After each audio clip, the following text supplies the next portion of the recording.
Hey y'all, welcome to Normal Bias Podcast. It's Brenda and Kristi, and today we are talking to a dear friend from back in the day, Danielle. Oh, should I say your last name? I Is don't that okay to say? Of course. That is like that's what the pause is about. I'm like, that's the other thing is like I name drop on here quite a bit, and I'm like, I really shouldn't say a lot of people's last names, should I? But I guess it's no big deal. I think if you're saying like that jerk Danielle, then you don't say her last name. But if you're saying, oh, it's Danielle, you say her last name. So today, if we keep it positive, you can use my last name. Otherwise, we're going to have to scrub it. And every time Danielle talks, I'm going to have to go in and scrub out her last name. Oh my gosh. Okay. Well, Danielle and I graduated high school together in 1991 from North Shore. And I think we met in high school. I'm not real sure when we met, like what year we met, but how long have you and Kristi known each other? I have no idea. I feel like she's just always been there, and I feel like you've always been there. Mm-hmm. That's kind of how I feel too. I think we've always had mutual friends, but I think Danielle, like you and you were really good friends with two different sets of my good friends. Yes, so everybody I knew was your good friend. Yeah, so that like you're like my in real life grown up friend Tara. Like I knew, like we always knew about each other, and you're like the coolest, and just I thought the world of you. But we were never like good friends. And then we were in a wedding together a few years after high school, and then like the baby shower, and then I think for us that it's kind of like with Brenda, the social media, I can't think of the word. It's my job. Social media has been really good because I've been able to keep up with you, and I feel like I've gotten to know you better, and know your heart and stuff, and know that yes, you are like crazy funny, but you're also like you have the biggest heart in the world. So it's been fun to get to know you as a grown up, not just as that cool older girl. Because you had a legit, it wasn't a cabriolet. You had the legit white rabbit convertible, or white convertible rabbit. How do you say that? Like you were it. It's a Volkswagen Rabbit, which later they changed the name to the Cabriolet. But yeah, they did. The original. She was like the cool, like you were like you were the cool kid. You still are the cool kid, but you were the cool kid. It definitely. Well, yes. I just you were that girl. Like I just wanted to be more like you. Oh. Like even still, I'm just like, dang, she's just so cool. Oh, that's sweet. Yeah. Thank you, but undeserved, but thank you. No. So I do have to say, like when we were younger parents, so we have a daughter that's just about 2 years older than your son. And when we were younger parents, I remember listening to you talk and tell stories about being a parent, and you used to just make me die laughing. And I remember at one point, before videos were a thing, you recorded a video of you, like you were cooking and drinking wine and telling stories. And like, would you sold Pampered Chef then? Is that what it was? Mm-hmm. But this was about Ethan at school when he said a bad word. And his teacher calling me. All I know is no matter, because you, and we'll talk about it, you have seen it all, done it all, been through it all. And I was just talking about this with you, your ability to tell the story and make it so relatable, but so hilarious. Like anyone that can laugh at themselves despite even if all the things, I'm just like, this is why I love you. And you don't just make people laugh. Like it is running down my leg. I am crying. I have mascara all over my face. Like you make me laugh so hard. Like LOL is when you're with Danielle, you are LOLing all the time. You are hilarious. Well, thank you. So, okay. So I want to get started. So every podcast episode is the title of a song. And Kristi had picked your song before we even had a date and said, yes, let's talk. But yesterday I have some honorable mentions because I was like, oh, this is her and this is her. So Kristi, do you want to reveal the title of Danielle's episode? Yeah, so it was easy to pick a song for you because when we started, like I think the very first day, that Friday when we were going to meet and brainstorm and things started gelling, like before we hung up, I had made a note with the song that I thought of for you. But the song that comes to mind for you, don't take it super literal. Right. One of my favorite songs of all time. Like if you started playing it right now, like my heart would just lift in my chest. But Invincible by Pat Benatar. And the reason I think about that song with you is because even when I didn't know you, what I knew about you was that you said what needed saying. Even if people didn't like hearing it, you said what needed saying. You are such an advocate for, as a teacher, as a parent, as a wife, as a daughter, as a friend. I mean, as a you human, are a friend of the underdog, mm-hmm. but I don't even know how to explain how I feel about what a great advocate you are, but also just that you are a survivor. Like, life has thrown you some curveballs that a lot of us would curl up in a ball and cry about. And I'm sure you did that and had a good glass of wine too. But instead of just being like, man, I'm such a victim, this happened to me, you're like, man, this happened to me, it sucked. And this is what I did. This is what happened next. And you just kind of keep going, and you don't just keep going, but you pull all of us with you. And I think that's the whole thing. Like whenever you get down, you don't just help yourself rise, you lift all of us up and out of it. And so I think about that's the song that came to mind for you. And then when Brenda was telling me yesterday what her idea was, I was like, dang, I wish I thought of that. I think I know Brenda's. You do? What do you think it is? What do you think? I'm just gonna go out on a limb here. Okay. I think it's Three Dog Night, Joy to the World. Oh, that is so good too. No. Because I spread joy for a living, right? Yeah, you truly do. So we're going to put that on. So we make a playlist too on Spotify that can of be all the our. B-side. Yes, that can be your B-side, Joy to the World by Three Dog Night. Wait, hold on. Danielle's not going to be a single. Danielle's going to be an EP. Yeah, she is. Because by the time. Seriously. Yeah, because okay, now tell her one of the things. Okay, so Neil Diamond popped in my head yesterday because I wanted to get in the vibe. I was like, okay, I'm thinking about Danielle. What are we going to talk about? It's going to be so much fun. And then Neil Diamond popped in my head because there's a picture, I believe it's of you and Brandy. And are you both wearing Neil Diamond shirts? Or no, just you? No, Brandy was actually wearing it. Okay. Well, if you're talking about the one when we were 4 years old, Brandy when was you were little, wearing the shirt that went down to her shins. Mm-hmm. It was like her mom or dad's shirt. And then when we went back to see Neil Diamond at the rodeo as adults, I think we were both wearing Diamond Girl shirts. Okay. Mm-hmm. So Neil Diamond popped in my head yesterday, but the song called Walk on Water. And so here's some of the lyrics in it. It says, she walks on water. Ah, ain't it like her? She leads the children. Ain't it right? Ain't it right? Ain't it right? And then this other verse it says, and ain't it wondrous that the way she does it gives love and loves it. Ain't it right? Ain't it right? Ain't it right? And I was like, oh, it's Neil Diamond. There's that story with, Brandy and Neil Diamond. And I was like, this song, it just gave me chills a little bit. I was like, this is Danielle too. So thank you. It was Neil Diamond, Walk on Water. But another song, honorable mention, was Whitney Houston, her version of I'm Every Woman. Because I just think you are. I think it's just back to that invincible, that you're not going to be defeated. You're going to just rise to the occasion and just keep going. You're just awesome. I just love you. Thank you. So, but Three Dog Night, Joy to the World, I love that too. I should have thought. So, just so you know, Kristi, Brenda surprised me with Brandy. They came into town for my 40th birthday. Uh-huh. I karaoke'd that song on my 40th birthday. And anyway, and then I was thinking, well, for a living, I spread joy. So she does. That's what Brenda's going to go with. Yes. And you know what?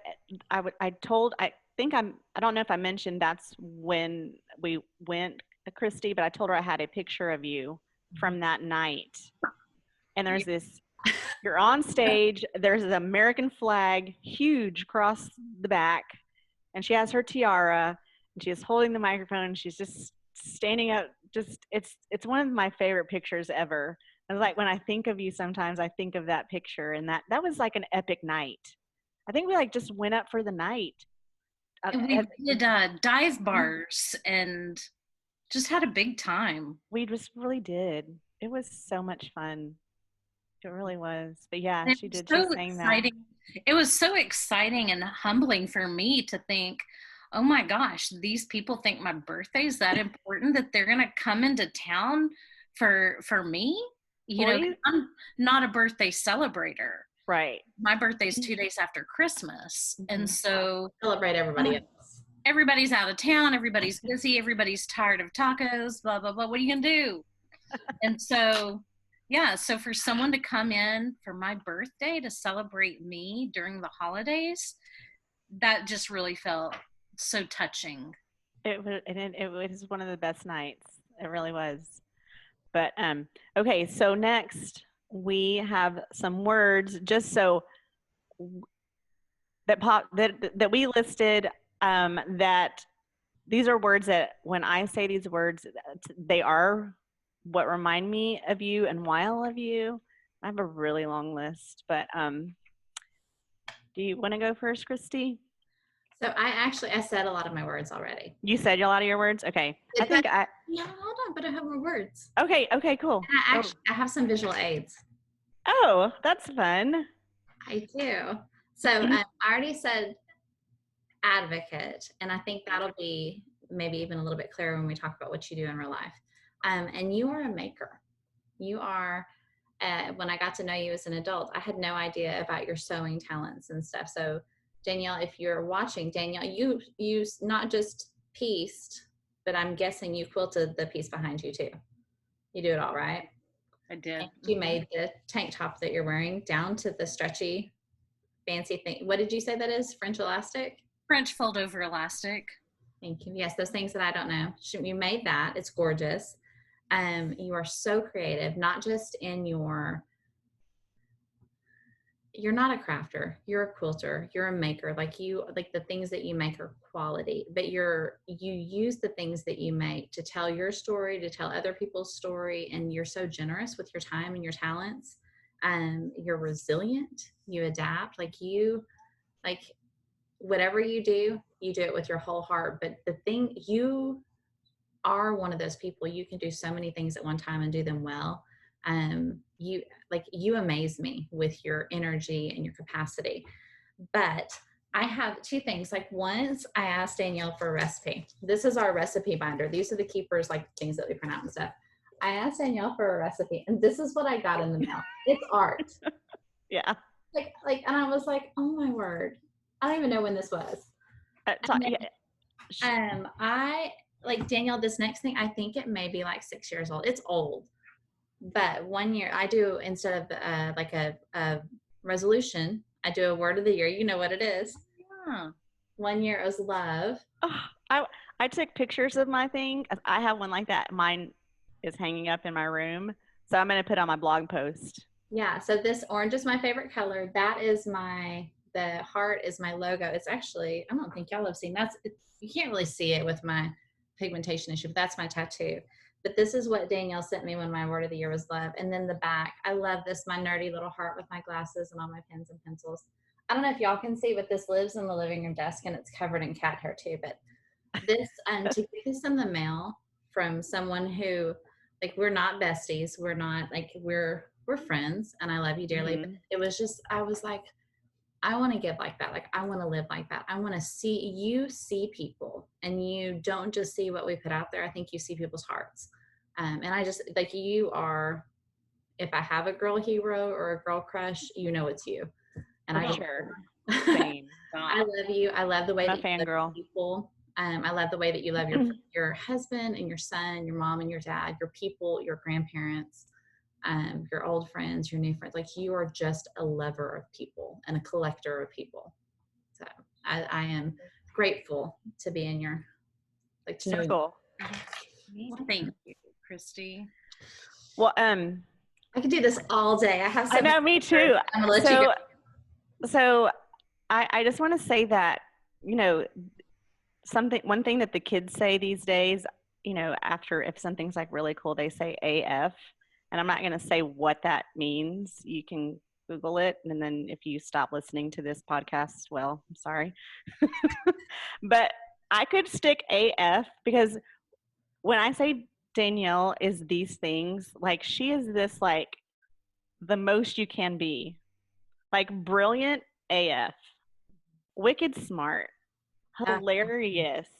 Oh my God, you're so funny, confident, talented, creative. You're so dang real, so honest.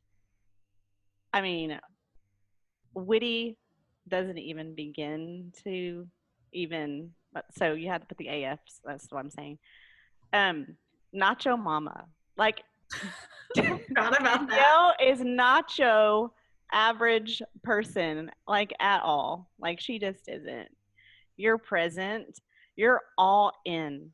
Like once, I mean, you just are. You're just gonna see it through, and it's gonna be the best.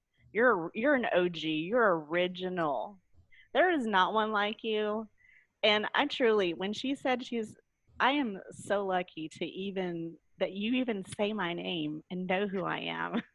Please. Oh my Seriously. goodness. You're chill, you're fresh air, you're a bright light, ambitious, and yes, you're an empath. You said that a while ago. Like you just are. You're just an awesome person, Danielle. Thank And you. I just love you. And I told Kristi when we started this, like I just want to sit and talk with people that I know, that I've known, and I just want them to know these things because on social media, we comment, here and there, but do you know how much I love you? Because I just want you to know. I did not know. I did not know because life through my own eyes is a real big mess, and it's exhausting being me, but to see that, I guess, to be seen, that's just, it feels good to know that people see me for who I would like to be versus who I really see myself as. So, high school is how you and I came to know each other. And I feel like I always knew who you were, and I feel like luckily I was always somewhere or with someone that was closer to you, where I really remember knowing who you I was like, who is that girl? And wow. Okay, we had Spanish 3 together. Okay, and you sat, I think there was a desk in between us, or you sat in the next row. But I remember one day walking into Spanish 3 with Senorita Newman, and I looked down. You had how we wrapped our books with paper, paper sacks. On the front cover, big so you can see, it says Espanol 3 sucks. Did you remember that, Danielle? And I just remember from that day, I was like, this girl has the biggest huevos on the planet to just not even care that it says, like, I would never have the nerve to say that because my teacher is going to see you. What is she going to think of me? Not you. You didn't care. So it made me so happy. Well, I as Kristi said, I say what needs to be said. And I would say I have no regrets, but I mean that's just crappy behavior, especially as a teacher. I would be just so crushed if my kids wrote that when I put so much heart into what I do.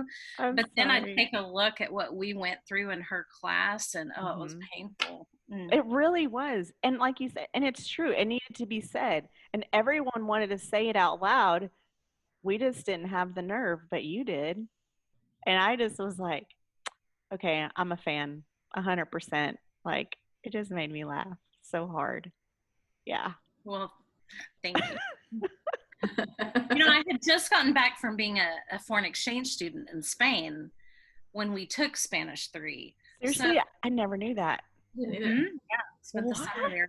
And so I came back thinking, I already speak all this. Can I just test out? Like, why do I have to go through the motions of pretending, that right, that I can't conjugate a verb or something, I don't know. Felt like it was a big waste of my time.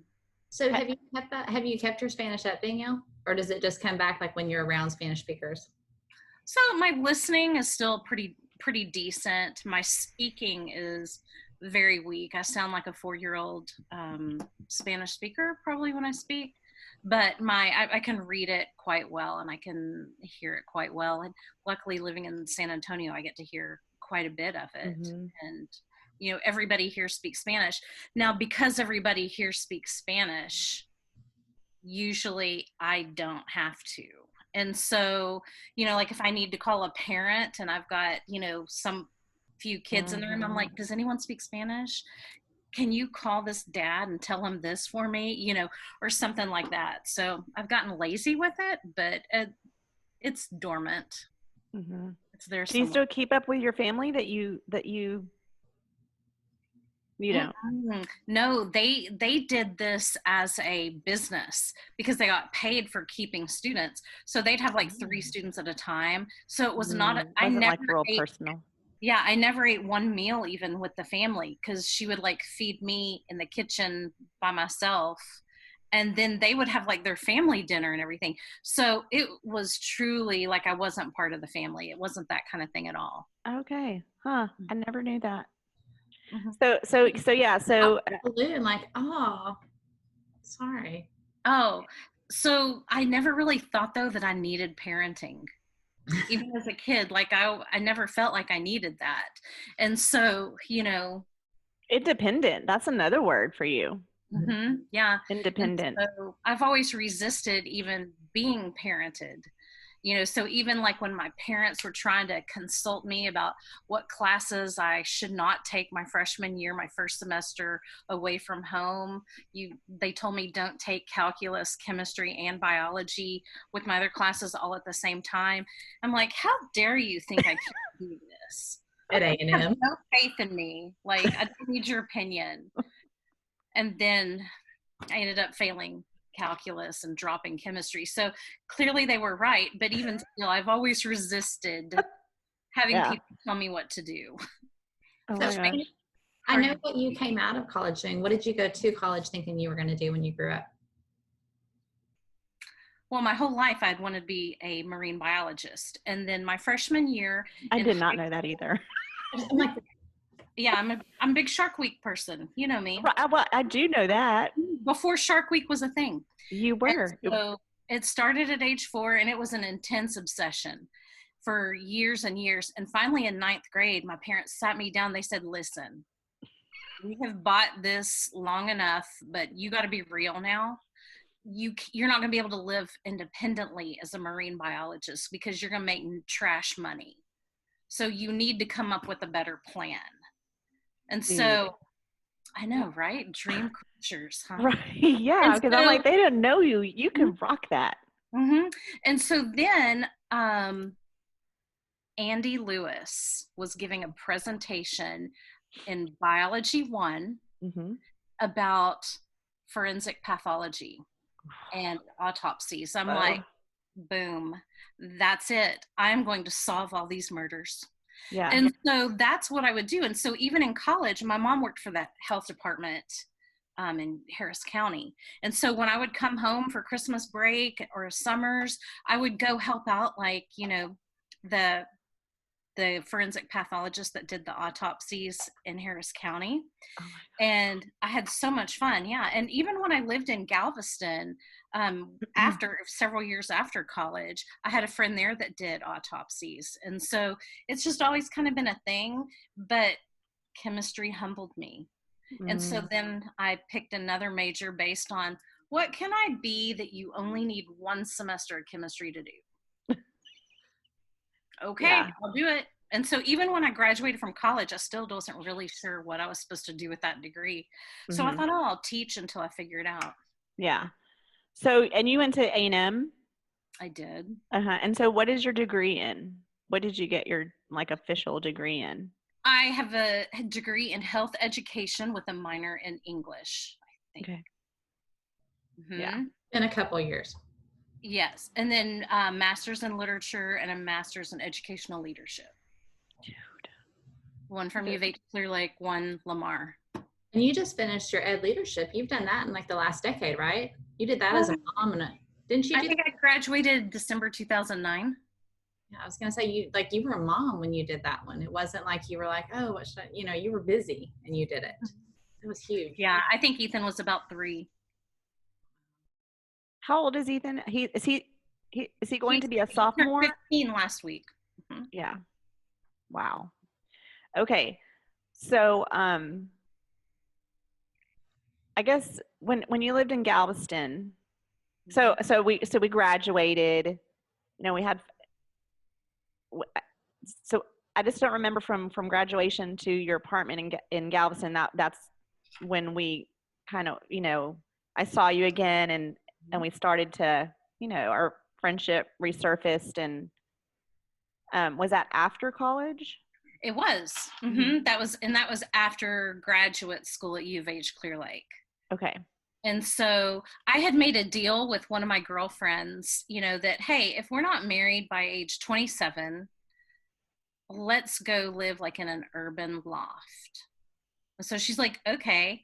And so when she turned 27 right before me, and then she got engaged. And so I was like, she foiled my plan. Yeah. And so Newton was my roommate at the time. And so I told Newton, I'm like, I've got to move. I've got to go be an urban city girl. Yeah. And it's been fun. And so I did. I moved to Galveston because I couldn't afford a Houston loft. Well, at least not one with my taste. And so I went to Galveston and I was teaching in Friendswood. So it was like an easy commute. And that's how I ended up in Galveston. I was there 2 years. Okay. I feel like y'all are leaving out a part of the story that those of us who know Galveston would be interested in. You didn't just live in an apartment in Galveston. Where did you live, Danielle? Do you know about this place? Oh, I've heard of it. I also love Newton dearly. I've heard tales of this place in the balcony. Yes. Okay. Real quick about Newton. Did y'all know I knew Newton. We both lived in Pine Trails. And so we knew each other from elementary. He lived, so in Pine Trails, there was alleyways. So his house was across the alley from my cousin. So we all hung out and played together, my cousins and Newton and his brother. So anyway. When did they move to Forest then? Because I thought they were North Shore kids like y'all. I think they were. Yeah, they moved. State section on like Ballantrae over that way. Mm-hmm.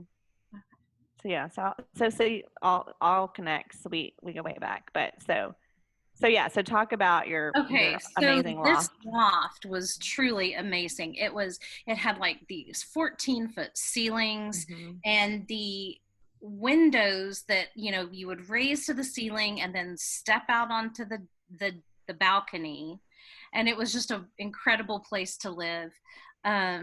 Incredible nightlife down there. I lived above a karaoke bar, but I didn't know that till my first night there. Because when I had toured the loft, it was daytime and it was a restaurant. And so I didn't even know. And it was so fun because, as people would come by, they would hear like these drunks singing and it was terrible. And then they'd say, how do you deal with that? How do you live with that? And I'm like, with what? So kind of like if you live near a train, you tune it out. Right. I got to, tune that out. But the good news is I can sleep through anything now because of that place. You live there. But this building, it was called Mensing, Mensing in Galveston, and it survived the 1900 hurricane.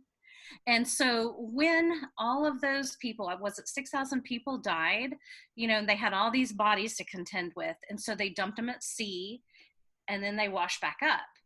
And so then the people decided, okay, well, we're going to incinerate these bodies, and then we're going to, we'll be rid of them.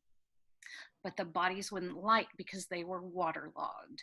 So my building was used as a makeshift morgue to dry out the bodies. And so they lined them up side by side, and it's in the books in Galveston, you can see. And listen to who died in this hurricane. A nun from the orphanage who was tied together with the children, and they all drowned. And those children haunted my building. And so if you were doing laundry late at night, like at 3 a.m, or something, you'd hear the children singing in the hallway.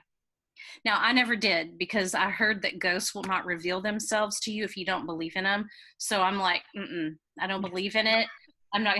And I also made sure not to be in my hallway at 3 a.m. though. Seems like a solid plan. Mm-hmm. Oh, wow. That interesting. Because you were actually on the Strand, right? Am I making that up? You were on that Strand. And like in the heart of Strand, like between 21st and 22nd. That's what, because I forget who I was down there with, and they're like, yeah, that was Danielle's apartment. And this was like, sometime between then and now as grown-ups. But I remember seeing pictures of the bodies stacked. And that's something like we can't even imagine, but it was like, it's in our history books. So we were there. Ugh. Wow. That gave me yeah, me too. Oh my gosh. I remember going there and thinking, wow, this is so fabulous. And then I think it was for Mardi Gras. I know I went with Sandy. I guess, I don't know if Brandy was there. I mean, I'm sure she was. It was a good time. Because I would hire Spence every year to do my security. Because people would like shimmy up the phone pole trying to get onto the loft. And so he would be the one to like keep our lofts safe. Yeah. So we would hire him every Mardi Gras. Okay. Wow. So then you lived there by yourself? For 2 years. Okay, because the girl, and then, okay, cool. And then Seth and I started dating. And then we got engaged like 3-4 months after we started dating. But I had known him for like years. So it was a fast, I don't even know if you'd call it a courtship. We didn't even plan to get engaged, but he showed me a diamond and I liked it. So here we are, however many years later. Yeah. And so anyway, here we are married. But once he and I got together, 2 people can't live in one room without walls. Right. Because some people make noise and some people are silent. I'm a quiet person, and he paces and he probably breathes, opens cabinets, chews food, taps pens, yeah. Thing. Yes. I'm also married to a human, and he makes noise, and I'm like breathing really loud. Casey brought up yesterday, our daughter brought up yesterday, she was like, I was pretending to breathe heavy on her. She was laying in our bed watching a movie, and she's like, the last time I was breathing heavy like that on you, you told me to stop breathing so heavy, and I had the flu, it turned out. I was like, I don't feel bad. You were loud breathing in my bed. Yeah. So then, okay. So then from Galveston, is that when you guys moved to Friendswood?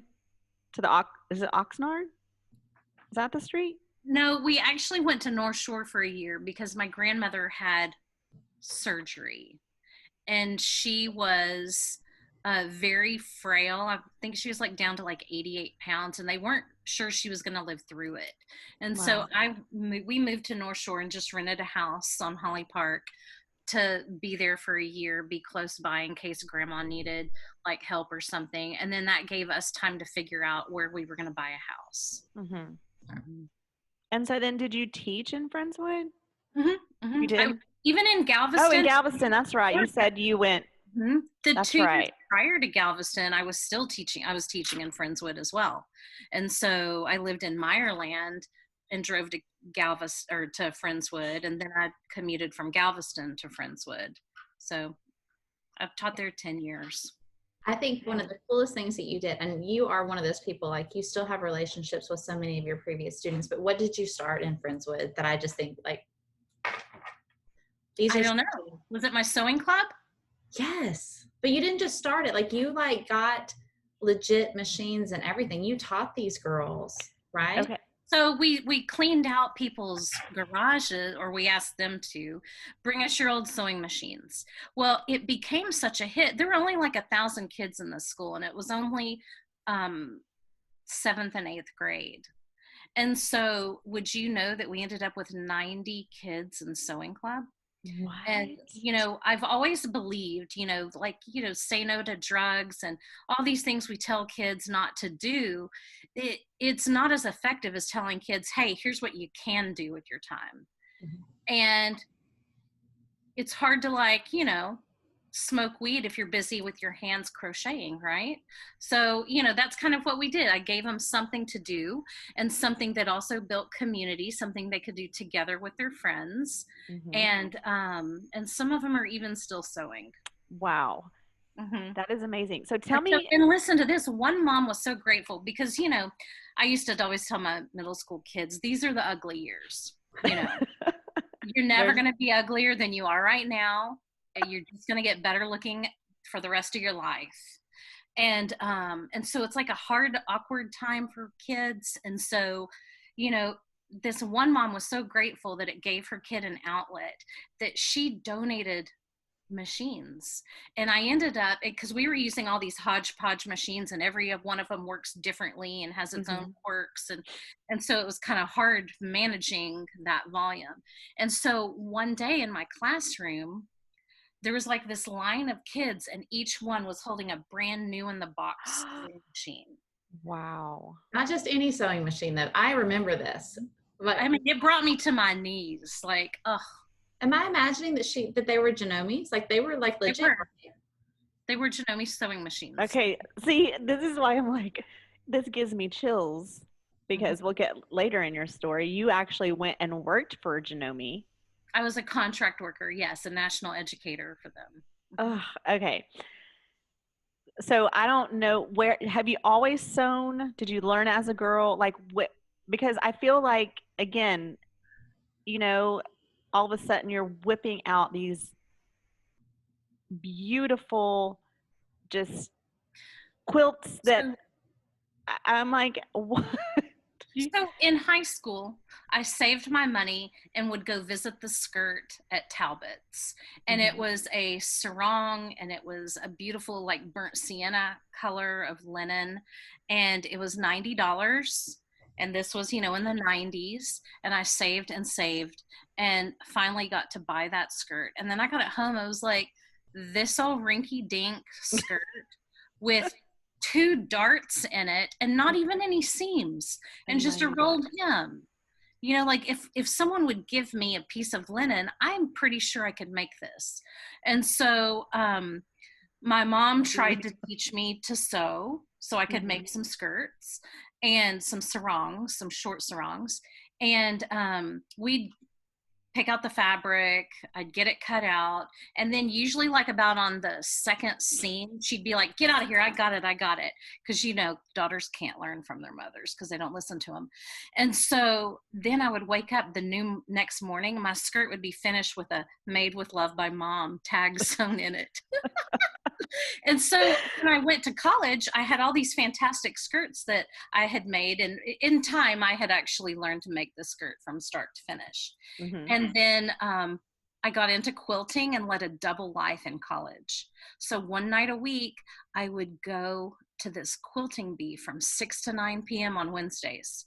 And it was me and all my old lady friends. Uh-huh. And it was so much fun. And, let me tell you the best little story. I'll make it quick. Okay? No, you don't have to make it quick. I came home once. I was coming home from college, and I told my parents, I'm going to bring my friend Peggy home. And they're like, okay, cool.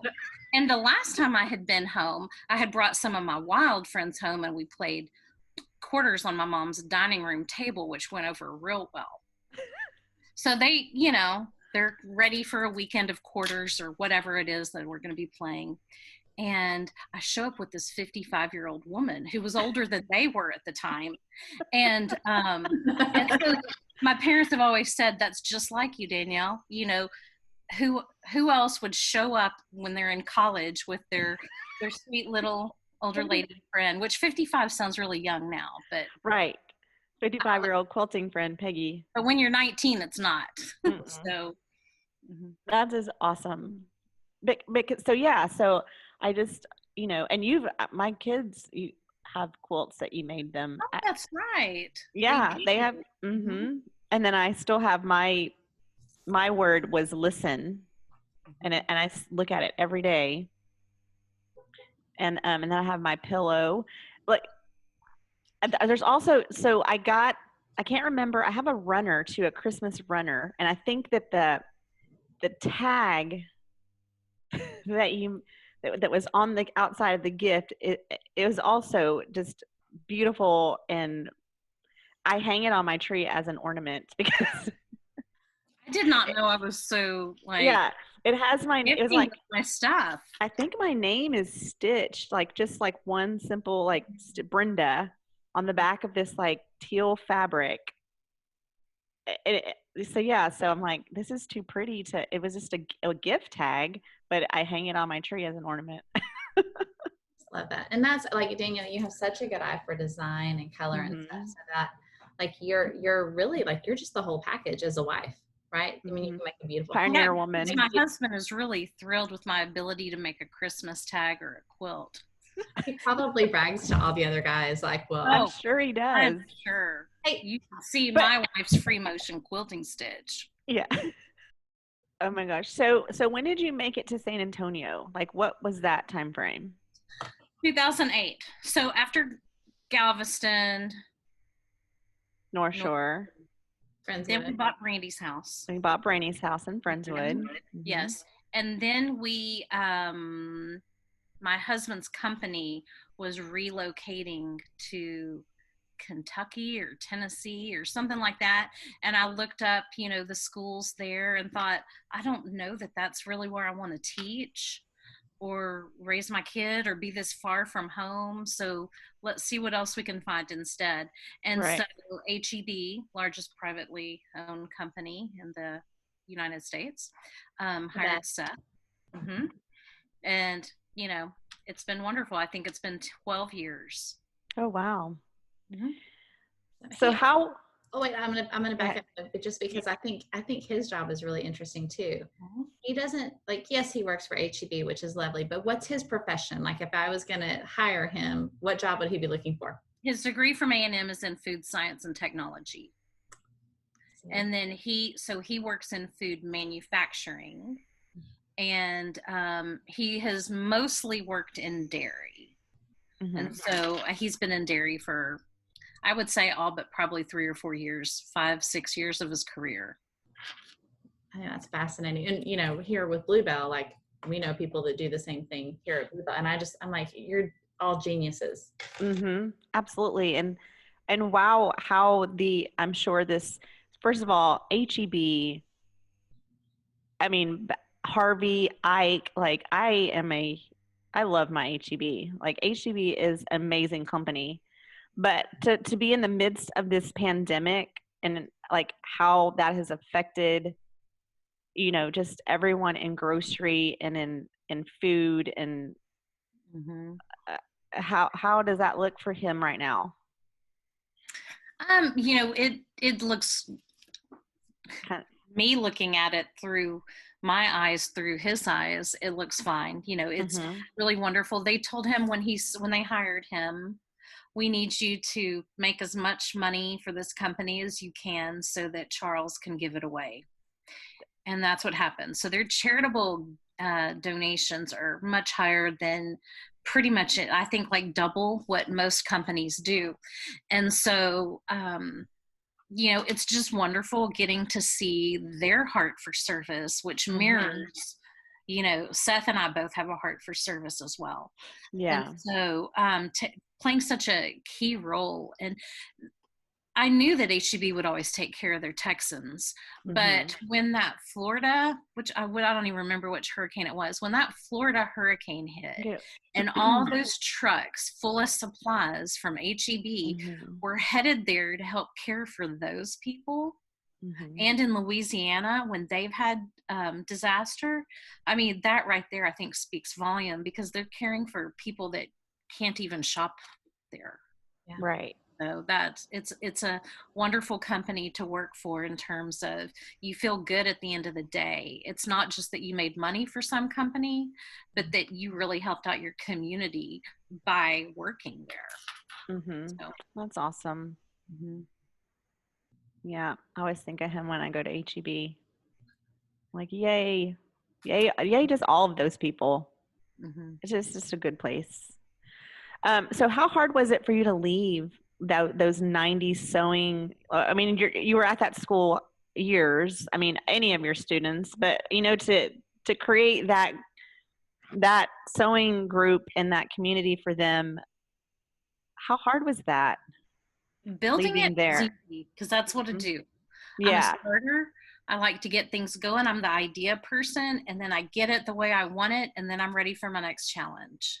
Okay. So it was time for me to go. It was time. It was time. I had been there,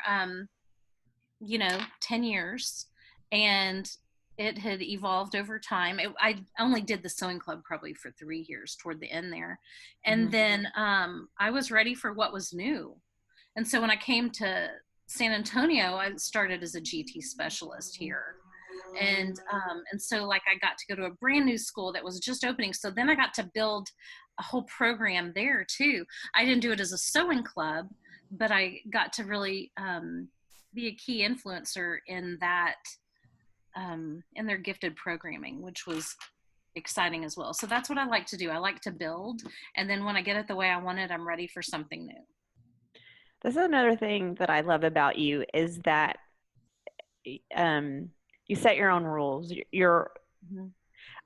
And when I kind of realized that, you were in town one time. We were out eating at a restaurant here in our area around Kingwood. And I remember you got a phone call and you excused yourself. I got to take this. And you were making plans for like the next day when you got home, which was in San Antonio. And I just remember hearing this conversation, and she's like, yeah, so I want you girls to come over, and we're going to get together at 5. I need y'all to be gone at 9. Everybody bring an appetizer. It'll be fun. I'll see you then. And I was like, did you just tell people that, like she just said it very clear. Come at 5, leave at 9, and bring an appetizer. And I was like, that is the most amazing, brilliant thing I've ever heard ever. Like, you mean you can invite people over, tell them when to come, when to leave, what to bring. And I just thought that was so cool. I'm such a yes girl. And I like to go to bed early.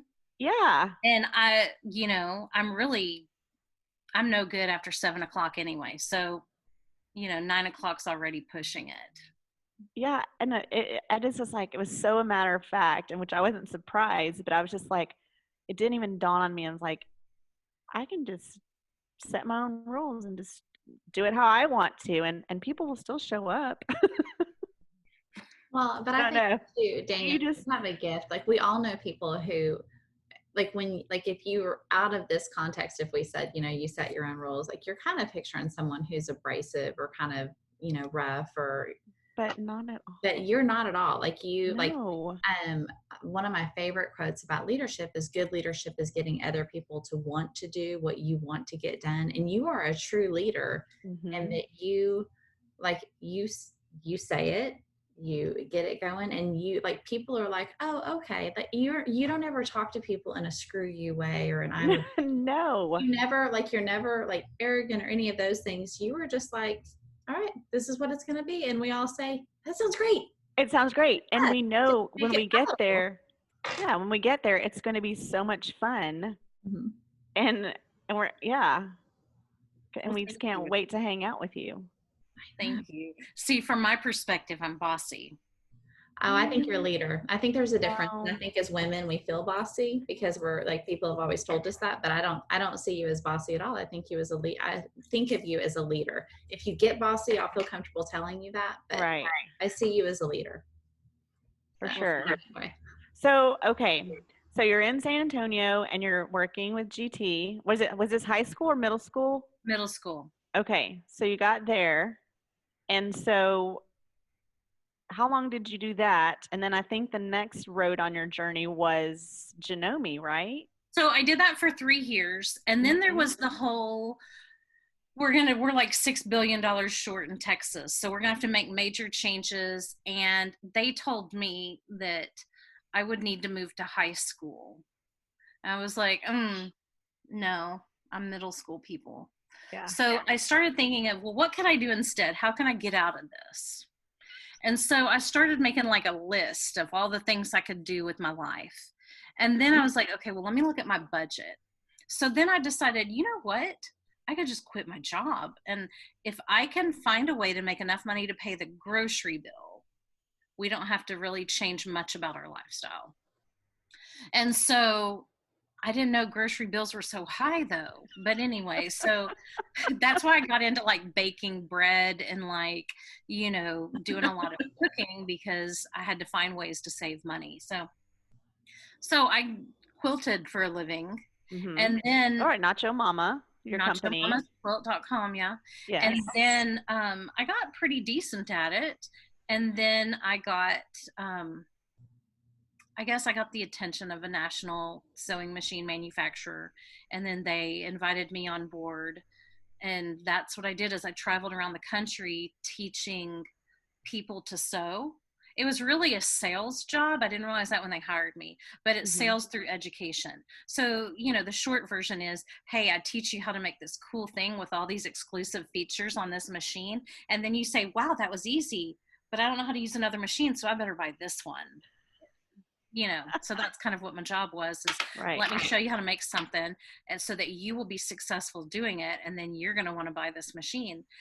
But then one day I woke up and thought, I am really making a lot of money for this Japanese company, and I'm not really doing anything for my community. I'm not, at night, I didn't feel like I had done a really good day's work. It didn't feed my soul. It was fun though, and I had an expense account, and how exciting is that? Yeah. You know?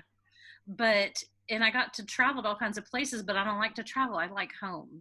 Yeah. And so, so that's when I was like, I need to go back to teaching. And that's when, you know, things were changing in terms of education. And I thought, I've got a lot of complaints, but I'm not in there in the trenches. And I don't want to be someone on the sidelines complaining about something. I want to be someone who is in there changing things. And that's what I did. Oh, I love you. Like, yeah. But I feel like we need like a little banner that says, but wait, there's more. But wait, there's more. Next to the classroom. Right. You loved it, and the kids loved you. And then you got an unexpected challenge like in the middle of a year. Is that right? Wasn't it? Well, I was wearing a lot of hats at my middle school, because that's what happens to middle school teachers. At a high school, you have tons of teachers and there's someone for everything. But I was the AVID coordinator, the campus social media tweeter, the 7th grade English level lead, plus I was the yearbook advisor. And then I also had 3 different courses I taught, 2 of which were 90-minute classes, which takes a whole lot of planning to keep 12-year-old boys engaged for 90 minutes. And so it was one of those things, I was exhausted and thought, I can't do this for forever. And so I started looking for my way out. And, you know, I didn't want to become an administrator. I don't want to ever become an administrator, because I want to be with the kids. Because you get a fast, easy payoff, right? And it feeds your soul. You know the benefit of what you're doing, like within the year. You don't have to wait years to find out that they grew as writers or whatever. And so the only way I was going to be able to get out of my job without staying there another year and a half, because you had to be there 3 years to get on a transfer list, was to get a promotion. And so in order to get a promotion, I had to become a dual credit teacher. And that's when it was one of those moments where like the angels sang the hallelujah chorus. And finally I realized why I did all that master's work in literature. Because at the time I did it because it was fun.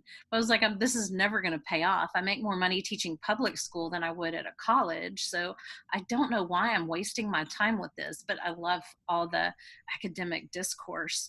And so it's like everything in my life came together, and I got this position. And so, yeah, I do dual credit and advanced placement at a high school. Isn't that funny at a high school? Yeah, what I had avoided in 2012. Right. Right. And yet here I am.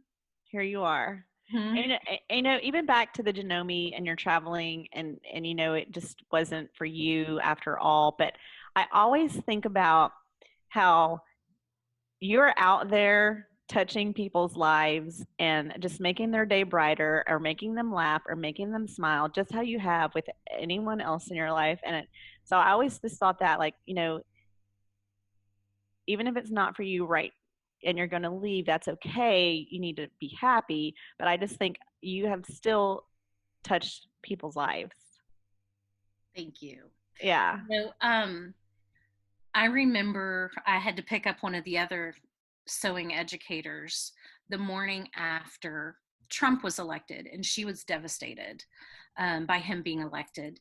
And she was crying, and she was like a fair-skinned redhead. And so when she cried, it stayed on her face for a long time. And, and I, like that was one of those moments where I had to really think about what we're doing and the value and importance of what we're doing as educators. And I was like, we are going to be with 200 women for the next 3 days, and they are escaping their lives to come do this for 3 days. And we need to make sure that we're giving them the best experience we can so that they can get away from all of this and get away from the news and get away from the TV. And it's one thing we can do to make people's days better is to leave any kind of political commentary, or so it's like we've got to keep that political commentary to a nothing and just focus on loving these people and doing our best to make sure they have a great time. And so that's kind of how I try to approach everything in my life, even my students. Am I giving them what they need from this 45 minutes with me?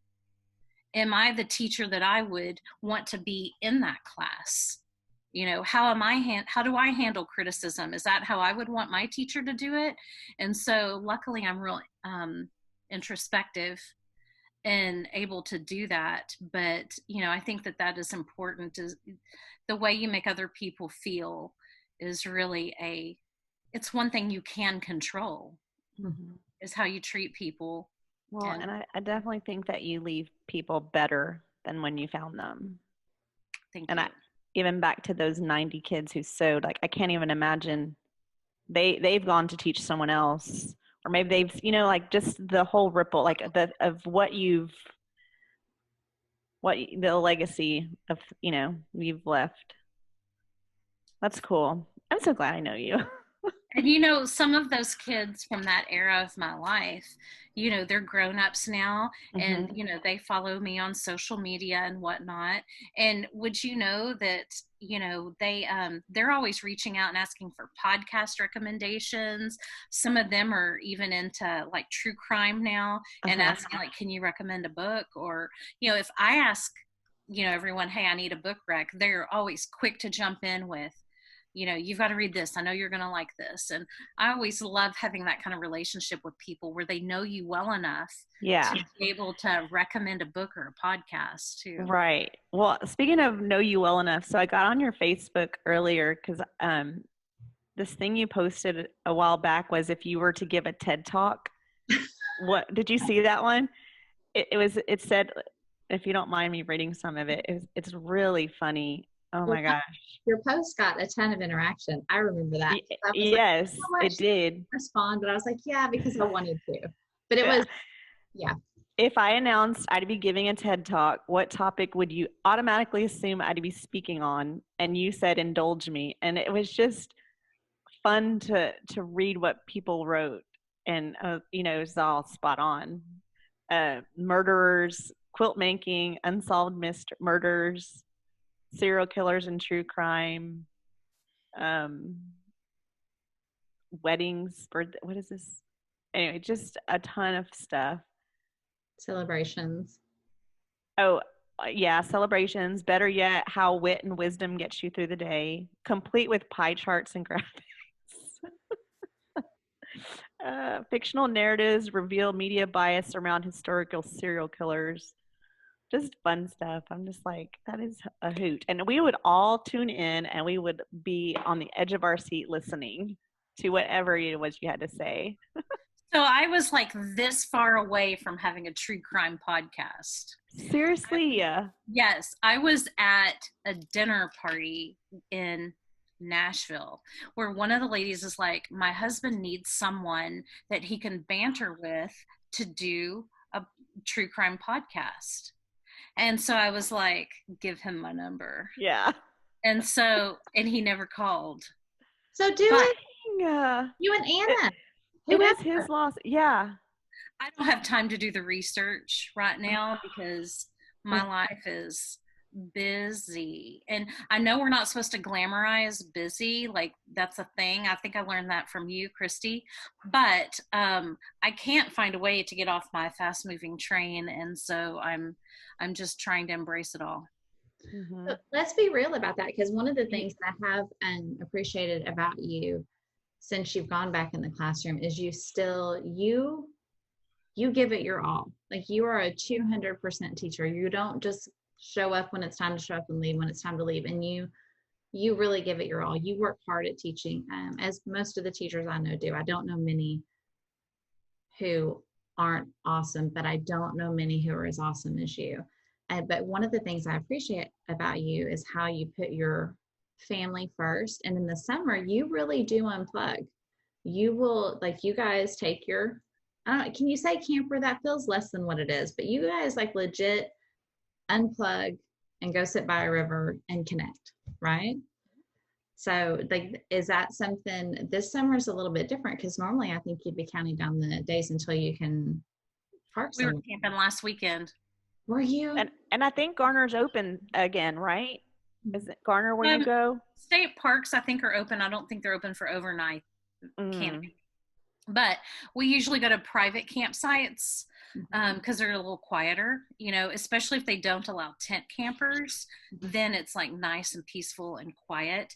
You have to go to one that is on a river, though, right now, because they have to stay open if there's fishing access, because you can't keep people from fishing in terms of pandemic, apparently.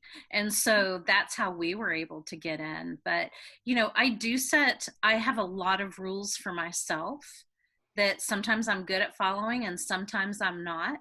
And I am very much a workaholic in every single thing that I do. And which, like I say, is just very tiring, but especially I'm not getting any younger. And so it's hard to be on constantly.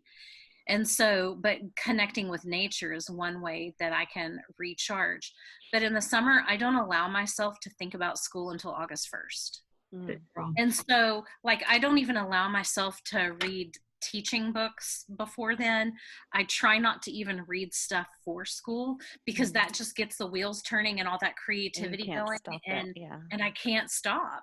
And so sometimes I have to go to like AP Summer Institute or some kind of like workshop in the summer if I need to before August 1st. But I really even don't like doing that, because that just starts that whole wheel in motion and I can't stop. So, but yeah, I try to unplug all the time. I love that about you. I think that's such a good example that you know, because you are a leader, that you show us that you can, like, you can't have it all, right? But you can do your best at all the things that you can do your best at. And I think that that's one of the things that I love about you, is that you just don't do anything halfway. And I didn't say it, like, I didn't get a beat. I'm so proud of myself. But I love that you take that to your time with your people and connecting and stuff too. I just love that about you, because it wouldn't be fun to sit here and talk to someone who is like, oh yeah, I work 20 hours a day and it's so awesome.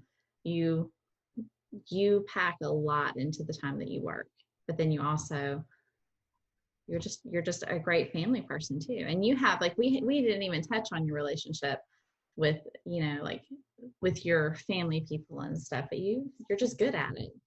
So, and I know it doesn't always come easily. It sure does not feel like that. my dad lives next door, and I feel like I neglect him because I don't have an extra hour. I don't have an extra 30 minutes.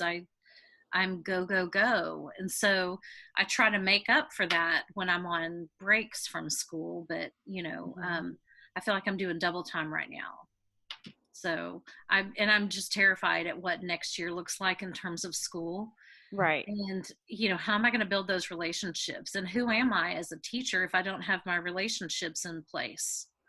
Can I get the same results? Am I really a good teacher? Or is it just I'm a good people person?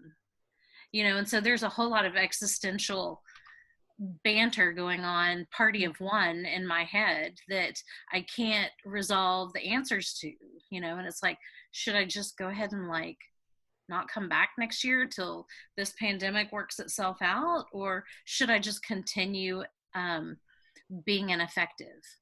And so, which, I know everybody says they're ineffective right now, but I'm not good at failure. And I don't like not feeling like I'm doing a good job. And I know I'm not doing a good job, but I'm not sure how much of that is me versus the circumstance. But I know there have to be people who are doing a just real bang up job about it. And those are the people that I really want to talk to and find out, what are you doing that I'm not doing? And how can I do that? So I don't know. I just think because it's you and because of the relationship that you have with your students, I mean, if you asked them or even did an anonymous, like a Survey Monkey or something, if you did that and said, what did you, the thing about it is, and so this is my last year as PTO president. I know that PTO and teaching apples and oranges, that I was beating myself up about something last week. And my friend Sherry, she's very much like you. You would love her. She said, when this started, you didn't know that 9 weeks later we would still be at home. You didn't know, if we had known spring break, what was coming, wouldn't we all have gone into it differently? So we can't kick ourselves for that. But I feel like you pivoted, you tried, you did your best. But if you knowing what you know today and what your students know today, if they had known that they were going to go home for the last quarter of the year, what would they have wanted you to do differently from day one? Because you can't control waiting for a district to tell you, we're open, we're closed, this is how you're going to do it, this is how many hours of work you need to provide. But I feel like your students would tell you, because of your relationship, this is what would have worked for me. Well, I do at the end of each year, I do an anonymous survey with my kids, and it's start, stop, keep. Mm-hmm. What should I start doing? What should I stop doing? And what should I keep doing? I like that. And then I take that data and refine for the next year. I'm writing that. Start, stop, keep. And I think that came from Best Buy. I think that's one thing they do with their employees or something when they do their reviews or something. I don't know. Somebody told me about it. And I was like, that's a great way to simplify. Mm-hmm. And it's so hard to take that criticism and say, what do I need to stop doing? I could say that to my kids right now, like a parenting thing. Mm-hmm. That is very good. I can tell you 38 million ways where I can grow and opportunities to be more effective. And so it's hard hearing stuff that I already know, but it's valuable use of time on everybody's part. Yeah. Well, I think this year, especially, it's important, but also I'll be praying for you for clarity and for discernment as you go forward. But I just think your gut hasn't failed you yet. I mean, you make good decisions, and you make decisions that benefit the people who need you in their corner. I don't know that you make, I don't know, I've just never heard you say, I wanted to do this, it was good for me. It's more like this was for the good, the greater good. And so right, the big picture. And I love that about you. I've always had that heart for service. And I don't know if it's because when I was little, my mother made me do volunteer work every summer. So I was a candy striper for a couple years. I worked at the library for several years. And so every day in the summer, I would wake up and go to work starting in 6th grade. But even before then, I would help out at the health department clinic where they were doing vaccinations and stuff, and would do some of the answering the phone, doing the paperwork, that kind of thing. From an early age. And so I've just always really gotten that thrill from doing for others, which I guess really kind of makes it the wrong reason, but I don't know. I don't think so, but because I don't either. It always benefits the giver, right? And we don't. It just depends. I think if you do it for your glory and not his glory, that's a different thing. But I don't think you're doing anything in your world for like, hey, look at me, because you're the exact opposite. You're the you're funny because you're behind the scenes.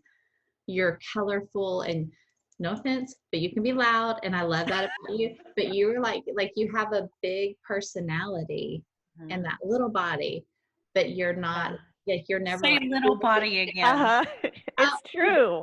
Little body. Yes. Mm-hmm. Yeah. Well, this big personality is off-putting to people as well.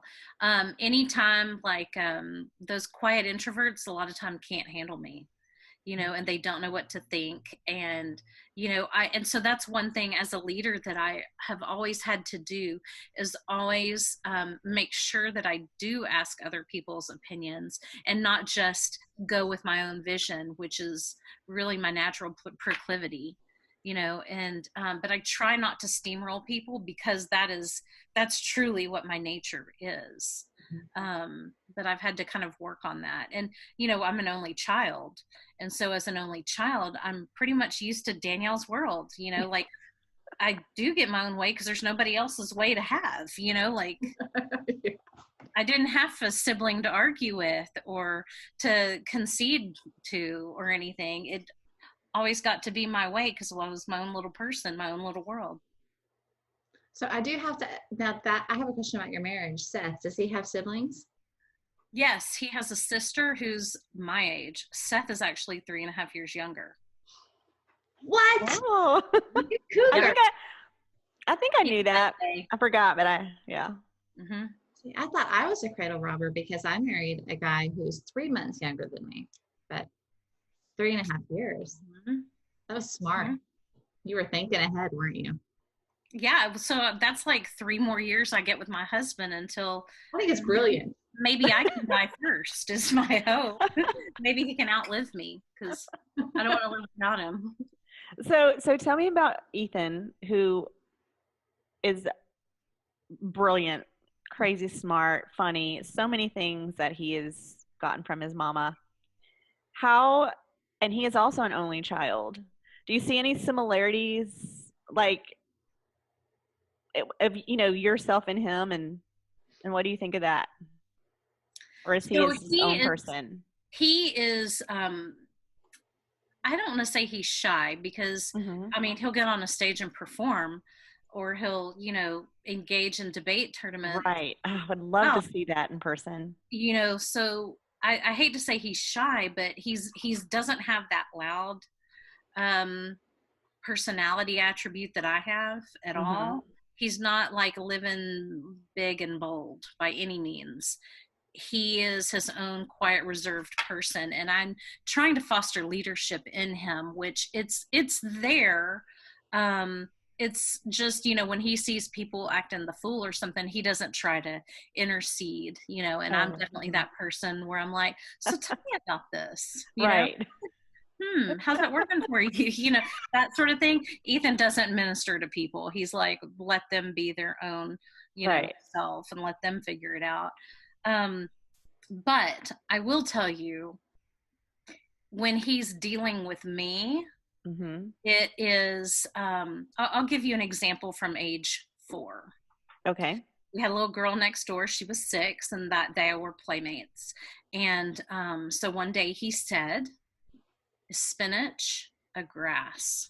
And I said, no, spinach is a bush. And he's like, no, it's not. It's a grass. Brianna said so.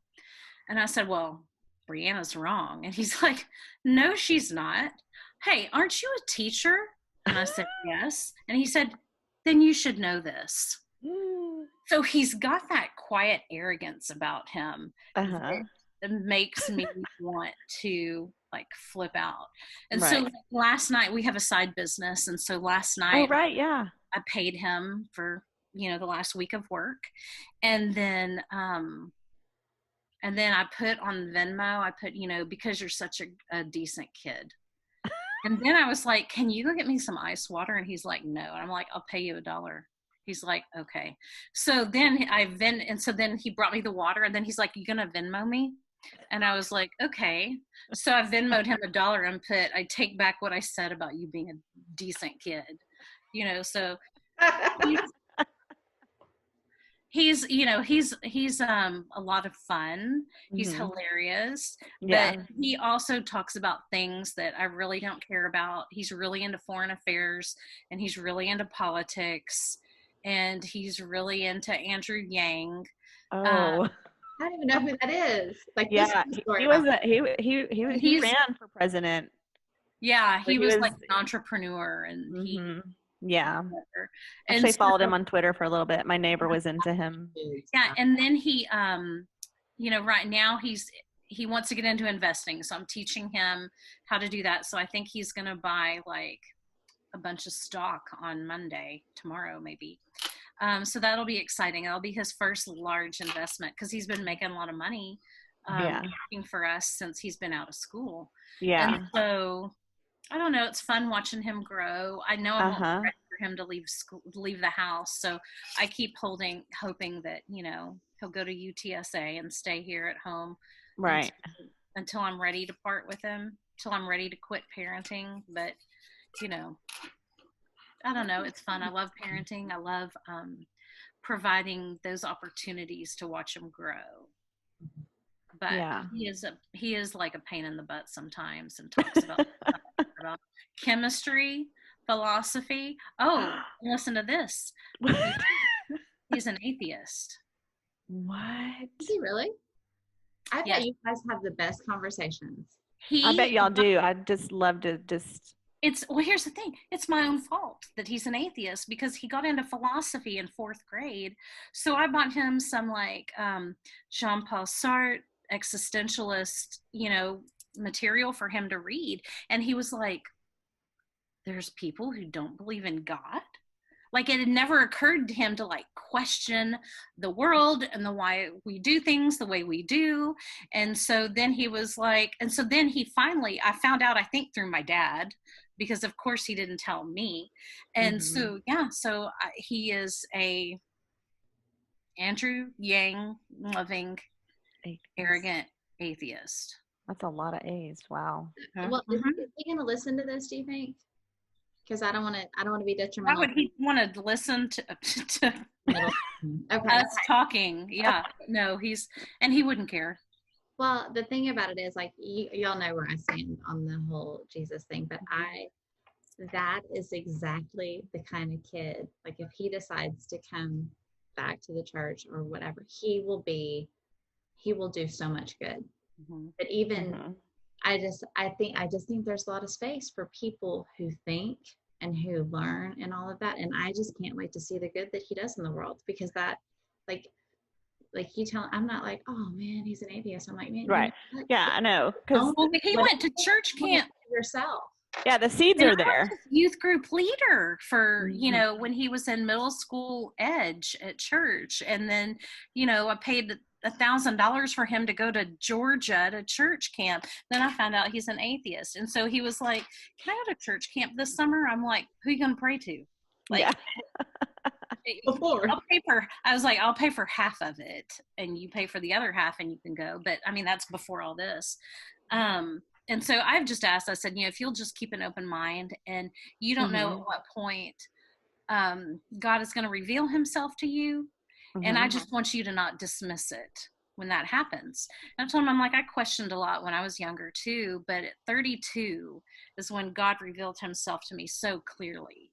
And, I told him about that.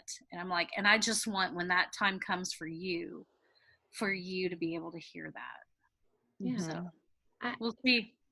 There's space for all of it. And that's like, give me a kid any day who questions religion, who questions faith, who questions the spirit, who questions, where Jesus fits or who God is or if God is good, because that kid with that brain and that heart, when they come to the Lord, like that, get out of his way, right? Ethan was like, I need to have everybody with him. Yeah, he was like, I need to have a sit down with the priest And I'm like, can you not get us excommunicated? Like, so we'll see. It's his journey. He'll figure it out. We all do. Yeah, he will. He will figure it out. And I'm so good for him. Yeah, I just love him. He's so handsome. Yeah. I love the picture you posted recently in his Navy suit with his box of facts. Mm-hmm. Did he go on to win state? He did not win state, but he got to But go. he went to state. Freshman, which is that's amazing. A pretty big deal. That's huge. But the bigger deal is that like one person in San Antonio, or maybe it's two, one person I think gets to qualify for student Congress debate at the national level. And so he qualified for nationals in the city of San Antonio. That's amazing. So, and as a freshman, I mean, it's just unheard of. That is wow. Mm-hmm. So there is an award that you get if you go to nationals all 4 years of high school. So he has his eyes set on that, which is why he wants to talk about foreign affairs all the time. I'm like, you need to find new friends that can talk about this, because I don't have the mental capacity to care about that. Yeah. He needs to like Alan Villabrosa or somebody on Facebook. Like, just hook him up. Well, I told him, like, call Bryce. Oh my gosh. With you. Bryce is another person that I don't think he'd ever do it, but I love Bryce. I do too. And I try, and whenever I have seen him, I saw him at the state football game. I got to talk to him then. Did you see me? Because I was with him. No, not this last time. The year before. The year before. Okay. Not this year. Yeah. Mm-hmm. So he's like another one. Brilliant. Funny. So funny. Like, I don't know if people know how funny he is, and I want people to know how funny he is, because he's really funny. He's a very special person. He really is, and I've always held him in my heart. I met him at Cunningham at middle school is when I met Bryce. Nice Bryce. Bryce and Chris Sanders and Kenneth Sparks, they had like these little, like, I don't know, nicknames for each other, but it was Nice Bryce. And yeah, so he's in Dallas now, right? Is that where he is?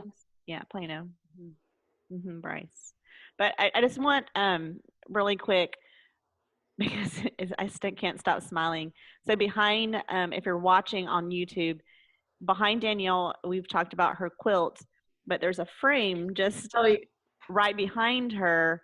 And if you have never seen it, and you know that she loves true crime and murder mysteries, there's her movie poster of My Friend Dahmer that is on Prime right now. I watched last week. But and that's based on a graphic novel, right? Yeah, I didn't realize that until I saw it. His high school friend wrote it, and that's what the movie's based on. And I can't keep the graphic novel on the shelf in my classroom. Oh wow. I need to find it, because I didn't realize that it was the point of view of the friend until I watched. And I read about him. I thought I knew all of the things, but it was really interesting from the perspective of the friend. Mm-hmm. Yeah. So I'm never gonna watch this. Did the guy know? Do what? Did he have any clue who his friend was? No. Oh, no.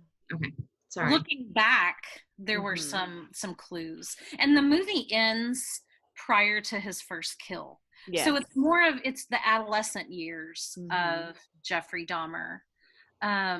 Which, I mean, he's just such a fascinating case study, and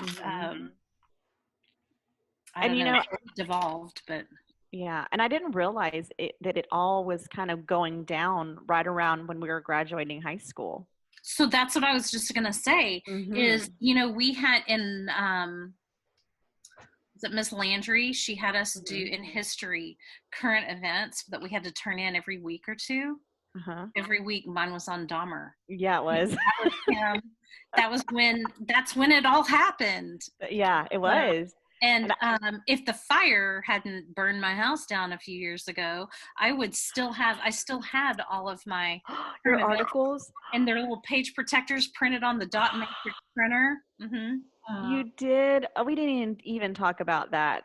Your fire. Is it in the house that you're in now? Like I knew you rebuilt, but I couldn't remember if it was in this house. Yes, we rebuilt this very house. We just changed up some things about the kitchen and the bathrooms, but we rebuilt the same house, same footprint. Right. So you guys, when we say Danielle has been through it. I mean, a house fire. Her house caught on fire in the middle of the night. Was that right? 11 p.m. Yeah. And I just it was one of those things that it just hit too close to home. You know, it's like, I think it's like one of those fears, you know, that's there, that people, you know, we probably don't think about it, but it's just always there. And then when it happened to you, and it was just really scary, and just a really, you know, being here and seeing, you know, it unfold for you. How great that it happened, though. Right. It happened to people that didn't have good insurance. Right. That weren't able to manage a situation like that. Or what if we had lost a person or a dog? Right. Oh my gosh, your dog, yes. What was that hurricane? Rita? No, the one that Katrina. Katrina. When Katrina happened, or was it Ike? I don't know, but we had evacuated because I had a baby. It was the 2005 one. That's Katrina. Rita. Well, Katrina happened, and then right after that, because of what happened with Katrina in New Orleans, then people left. That was like 2005.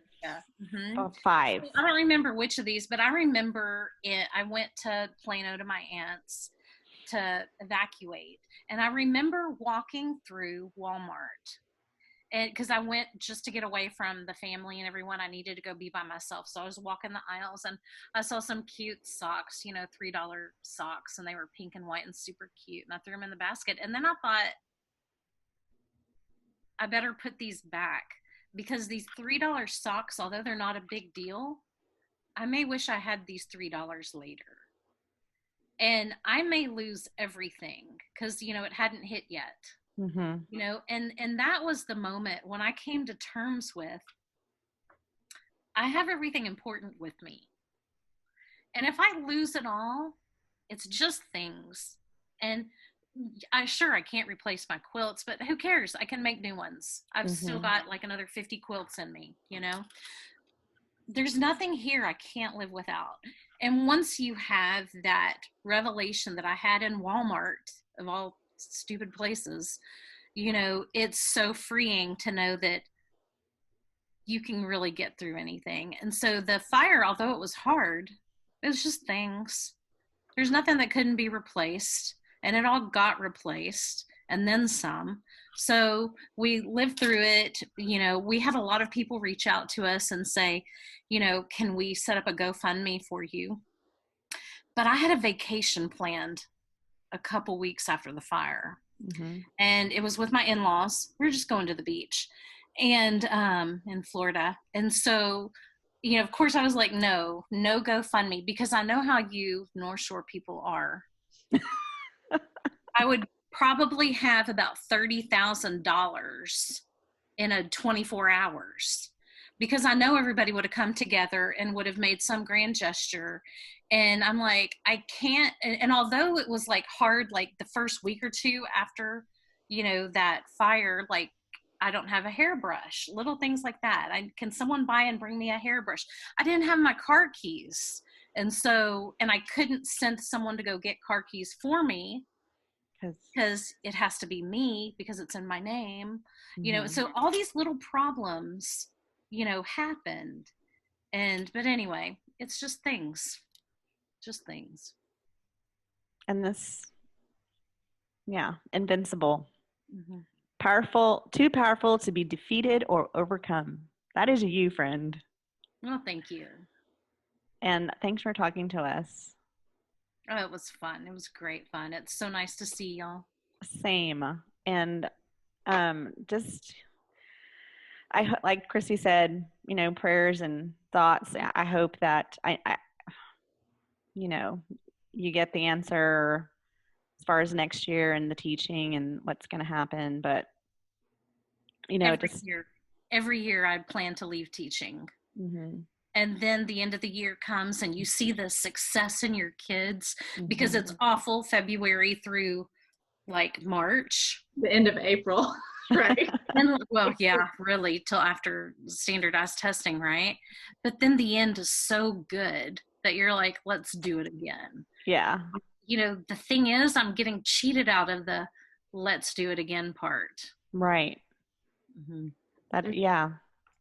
There's just so much like there, like there are some things that I just haven't really thought about. And that's one of the things, like right now we're day by day with our kids, right? Like, let's get through it. Like, and I'm not telling them we're just going to get through today, but like we try to just deal with but we didn't get to, but then this didn't happen. Like all of the things that aren't happening, like we try to deal with them when it comes up. But I just like, if I really sat down and think about these kids and the teachers and the administrators and like the people who were planning to leave the classroom, but they didn't get to have that closure, and the seniors and the 8th graders and the 6th, all the things, like it's, you know, yeah. But I'm trying to think, and I know that I'm too Pollyanna for most people, but I'm trying to look at this as a time to grow and learn from whatever it is that we need to learn, and to use it as a time to like, as we, like in our family, we're just calling it a big reset button, and trying to use it as that. But it's a privilege to be able to do that, because I'm not, you know, my kids are eating 3 meals a day and all of the things, like that it's a privilege to be able to look at the growth of it and not how it's hurting me or how it's hurting my kids, and for losing academic opportunity and things because of it. So we're definitely in a privileged situation where our kids are going to have what they need, and they're going to grow academically regardless if they're in a classroom or not. You know, but you know, the stories I hear from my kids and how so many of them are basically alone, because mom's working days, dad's working nights. When the one's home, they're sleeping, and you know, just like that loss of human interaction is just really just, I think, devastating for a lot of those teens. Yeah. Wow. That was fun. That was fun. Yeah. My friend. Woo! But you know, but that's real life, isn't it? Right. And I think that's, you know, we talk about that a lot, like joy and pain, and joy and sorrow and hope and despair, all of it. Like we're all next door neighbors, right? And you okay. And I think that, you know, when someone's grieving, it's hard to know that I'm grieving, but I also felt happy for a minute, and then you feel guilty, but it's okay. Like, I just think it's okay to feel all the things. And I think that's life. And that's being a human, is feeling all the things at the same time. And that's okay. It's okay that we're like joking 1 minute and then talking about a huge loss that you've lived through, and then talking about kids that are, you know, what it's going to do them. And then we'll get off of here and I will probably giggle about something that I think about later that you said. And that's just part of it. And I'm, you know, while we're talking about this life and death stuff, and there's going to be a whole like 3 minutes where my eyes are this way, because my husband, who is the same color as his white and coral seersucker striped swim trunks, just walked out the back door to go get in our little pool. And all I see is this white, like seriously white, y'all. He jokes about us glowing in the dark, but just this white person in the yard. Like, he keeps drawing my eye because he's so white. Sorry, boy, if you're listening. Between him and the toothbrush. Okay, so real quick, what I want to know is that little girl who loved marine biology and wanted to be a marine biologist, and I know you're all about Shark Week, but is there any part of you that still wants to be a marine biologist? As my parents told me, we catered to your whims. We got you certified to scuba dive and took you on how many trips starting at age 12? Right. You know, so I have tons of dives under my belt. And we let you maintain aquariums, multiple aquariums in our home for years. So marine biology makes a very good hobby. Now go find a career. Yeah. And so that's a really wonderful outlook, is that is something that I can have as a hobby that is not something that I can monetize, because I seem to be a little entrepreneur at times and find myself in businesses that I have no business being in. And so, it's nice that I can do it on vacation. I can go to an island and pretend to be one for a weekend. I don't know. Yeah. Well, that's good enough for me. That's so good. Have you ever gone to we all have a mutual friend who is a marine biologist and who grew up and did that. Have you ever gone to one of her aquariums and hung out with her and gotten them behind the scenes? Do you know, I know her just a little less well than I know you, because she was another person that we had all of our friends in common, but we never hung out. So I don't have that relationship with her, but I did reach out to her recently because I read a really great book that I thought she would really enjoy. And so hopefully she's read it and she'll report back and tell me what she thought of it, and we can have a big book chat. But, Well, when they open up, if y'all go east and go to the beach or something this summer, I'll get you back. I'll get you the hookup. Yeah. I love it. Well, friend, thank you again. And I know that whoever hears this, like, you've just shed light or a thought, planted a seed, I don't know, something. That would be nice. I doubt that, but that would be nice. I don't know. Yeah. Oh, that definitely learned something about you, even if they're listening and they're like, I know her, and they've learned something. Yeah. Well, thank you for having me.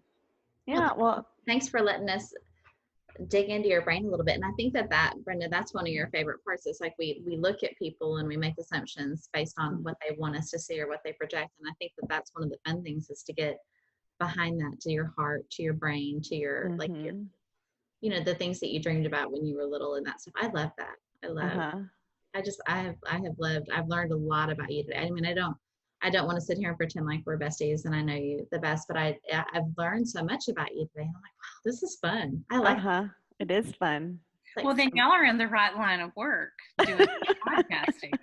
Well, the funny thing is, like, that's what I told my kids. I had to go to work, and my husband kind of looked at me funny, and I thought, you know what? I won't tell you how long I've worked different things with podcasts, but I have yet to make a dime from podcasting other than a client who pays me to post a podcast.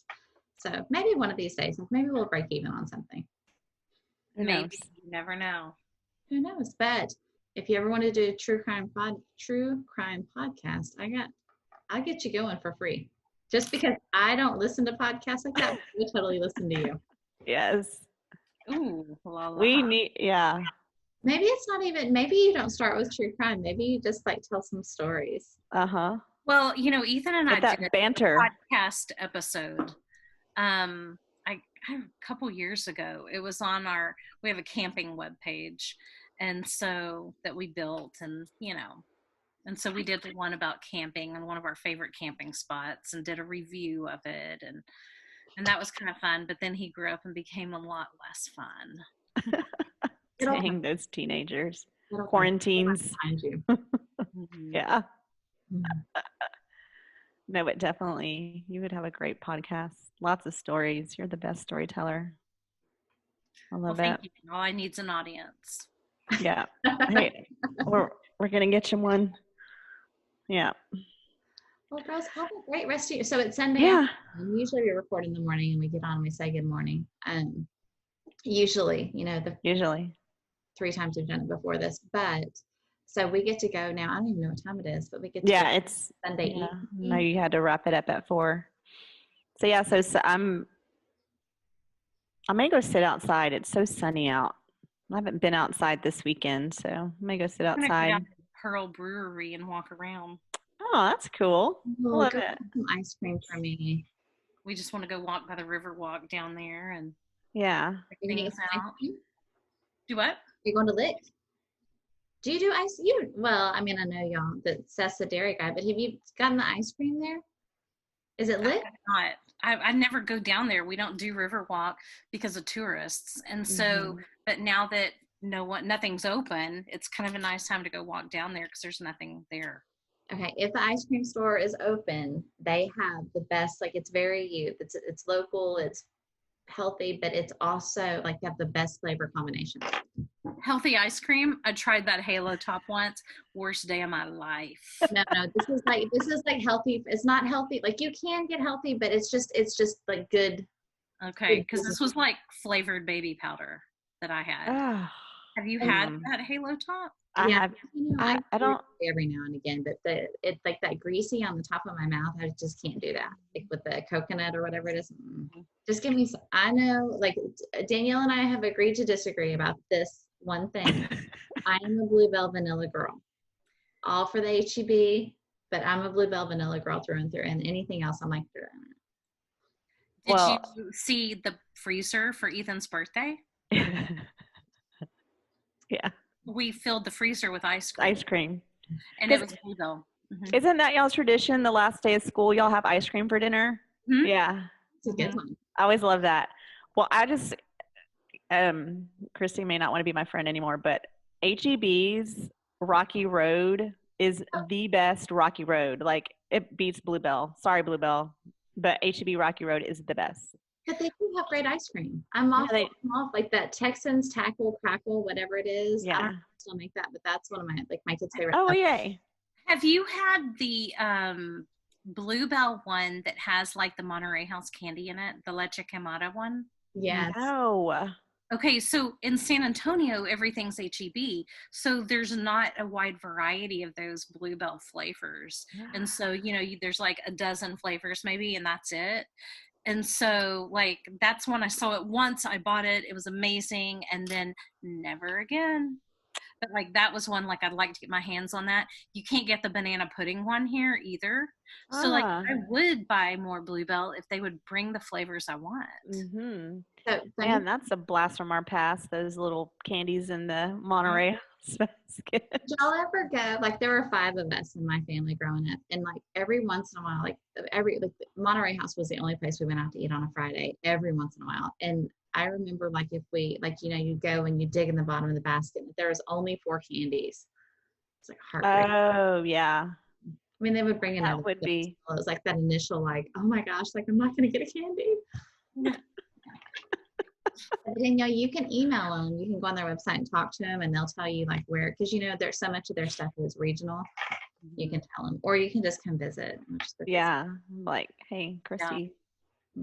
Yeah. Well, my husband makes me keep it on the DL if I go to another grocery store like Costco or Trader Joe's or whatever.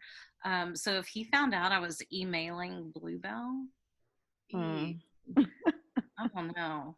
Not really. I don't want to cause problems with y'all, so don't do that. No.